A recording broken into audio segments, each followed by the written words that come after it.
ఇక్కడ శాసన మండలిలో చైర్మన్ గారితో కూడా మాట్లాడడం జరిగింది. ఆయన అందుబాటులో లేకపోతే వారి సిబ్బందికి అందజేయడం జరిగింది. ఇక్కడ తెలంగాణ రాష్ట్రంలో బీసీల రిజర్వేషన్ 42% అనేది ముందే కులగణన చేయకముందుకే కామారెడ్డిలో ఏ లెక్కాపత్రం వాళ్ళ చేతిలో లేనప్పుడే 42% అనేటువంటి ఒక లెక్క చెప్పి దాని ద్వారా ముందుకు పోతున్నామని చెప్పారు. సో ఆ తర్వాత బీసీలకు రిజర్వేషన్ కావాలన్నప్పుడు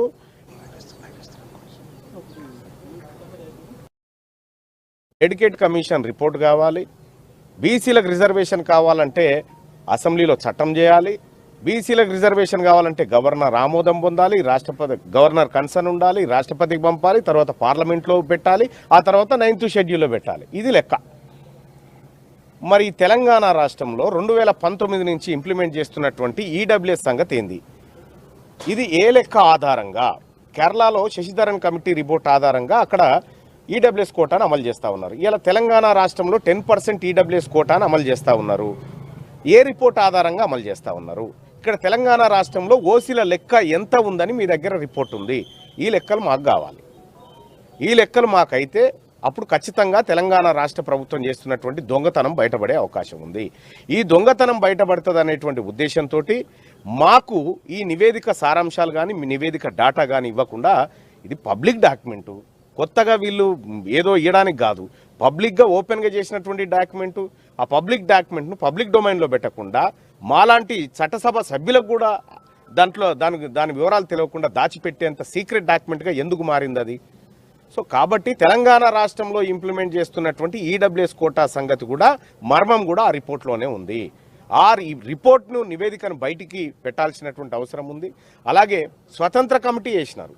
స్వతంత్ర కమిటీ వేసి తెలంగాణ రాష్ట్రంలో ఉన్నటువంటి బీసీల స్థితిగతులు ఏంటి, బీసీలకు ఆర్థికపరమైనటువంటి సమస్యలు ఉన్నాయా, బీసీలకు రాజకీయపరమైన సమస్యలు ఉన్నాయా, బీసీలకు రావాల్సినటువంటి హక్కులేంటి, ఎక్కడ వాళ్ళు కోల్పోతా ఉన్నారు, ఎక్కడ వాళ్ళకు ఉద్యోగాలు చేజారిపోతున్నాయనేటువంటి అంశాలపైన సుదర్శన్ రెడ్డితో స్వతంత్ర కమిటీని ఏర్పాటు చేసినాం. ఈ స్వతంత్ర కమిటీని ఏర్పాటు చేసి ఆ స్వతంత్ర కమిటీ రిపోర్ట్ కూడా ఇప్పటి వరకు పబ్లిక్ ముంగట పెట్టలే.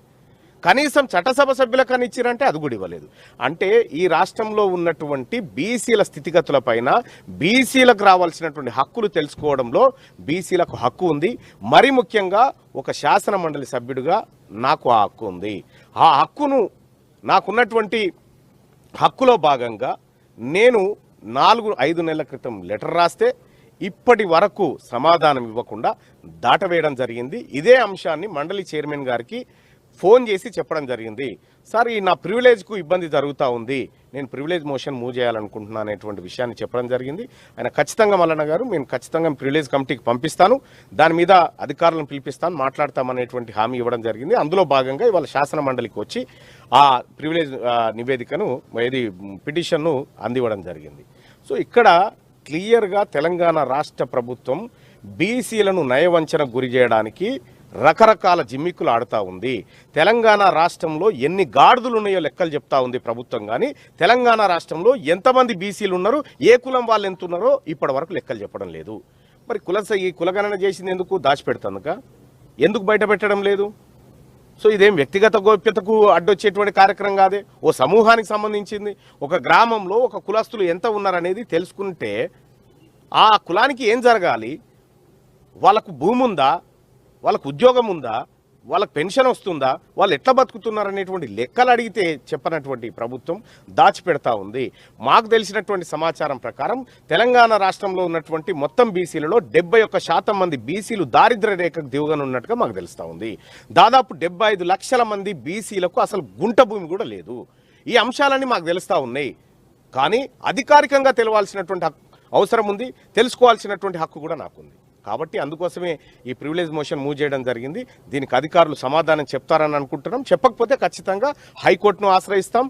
మా హక్కులకు భంగం కలిగినటువంటి సందర్భంలో ఖచ్చితంగా న్యాయస్థానాలు కూడా వెళ్తాం, ఆశ్రయిస్తాం మేము.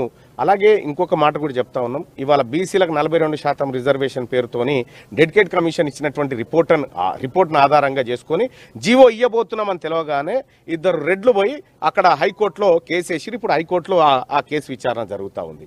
అంటే బీసీలకు రిజర్వేషన్ ఇస్తామని చెప్పేది వాళ్ళే, దాన్ని ఇయ్యొద్దని కోర్టుకు పోయి అడ్డుకునేది వాళ్ళే. వీళ్లకు చిత్తశుద్ధి లేదనేది మాకు అర్థమవుతోంది.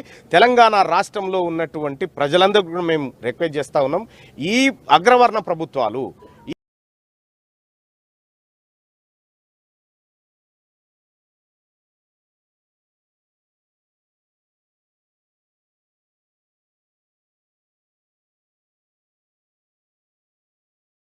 ఈ అగ్రవర్ణ వెలమదొరలు రెడ్ల ప్రభుత్వాలు బీసీలకు న్యాయ ఎంప్లాయ్మెంట్ కాడ క్యాప్ను క్రాస్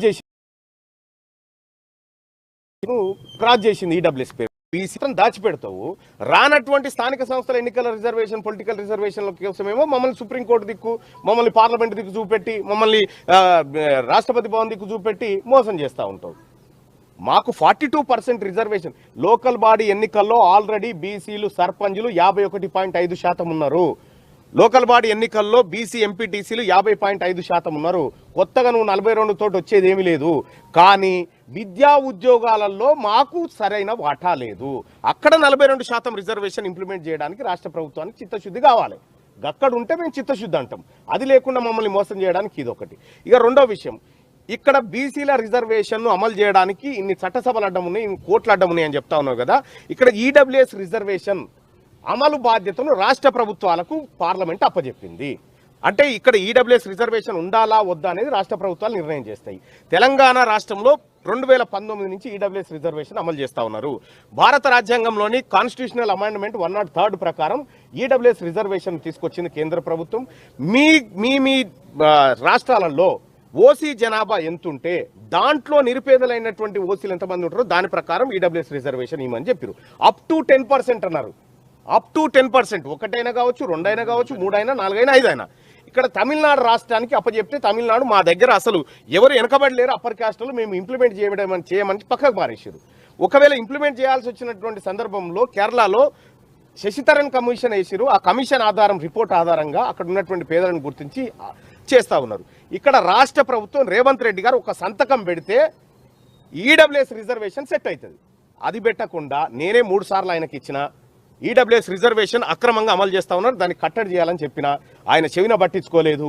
బీసీ రిజర్వేషన్ల కాడ మోకాలు అడ్డుతుందంతా వీళ్ళు మోచేతికి బెల్లం పెట్టి నాకమని చెప్తా ఉన్నారు. బీసీలకు ఖచ్చితంగా ప్రజాక్షేత్రంలో ఈ దుర్మార్గమైనటువంటి ప్రభుత్వ నిర్ణయాలను, ఈ అగ్రవర్ణ పార్టీల నిర్ణయాలను ఖచ్చితంగా ఎండగడతాం, దీన్ని ఎదుర్కొంటాం. అంటే ప్రభుత్వం కాంగ్రెస్ పార్టీ పరంగా రిజర్వేషన్లు ఇచ్చి స్థానిక సంస్థల ఎన్నికలకు వెళ్తాము, కొంతమంది అడ్డుకునే ప్రయత్నం చేస్తున్నారు, దానికోసం మేము పార్టీ పరంగా కూడా ముందుకెళ్తాము. నేనేమంటున్నా, మొన్న చేసిన కులగణన సర్వే దొంగ సర్వే అయినా కూడా ఆ సర్వేలో 15% ఓసీలు ఉన్నట్టుగా తేలింది కదా.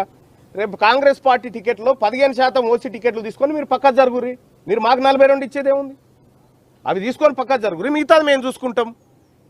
ఈ పిడికేడు మంది లేనోలేమో మాకు పెద్ద పాలు ఘోషిస్తారట, మీరు తీసుకొని ఏందో పక్కకు జరగరాదు, సరిపోతుంది కదా. పార్టీ టికెట్లలో ఆ కాంగ్రెస్ పార్టీలో ఉన్నటువంటి బీసీ నాయకత్వానికన్నా టికెట్లు పెరుగుతాయి కదా.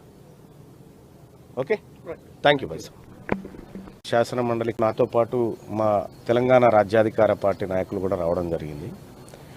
వచ్చిన ప్రధాన కారణం ఏంటంటే, నేను 2025 ఏప్రిల్ 3 తారీఖు రోజు తెలంగాణ రాష్ట్ర ప్రభుత్వానికి, మరీ ముఖ్యంగా ప్లానింగ్ డిపార్ట్మెంట్కి ఒక లేఖ రాయడం జరిగింది.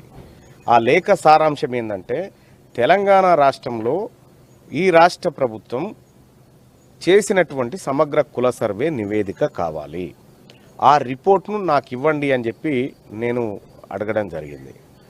దాన్ని 2025 ఏప్రిల్ 15 తారీఖు నాడు డిస్పాచ్ చేయడం జరిగింది. దాని నెంబర్తో సహా అన్నీ కూడా ఇప్పుడు మళ్ళీ అధికారులకు ఇవ్వడం జరిగింది.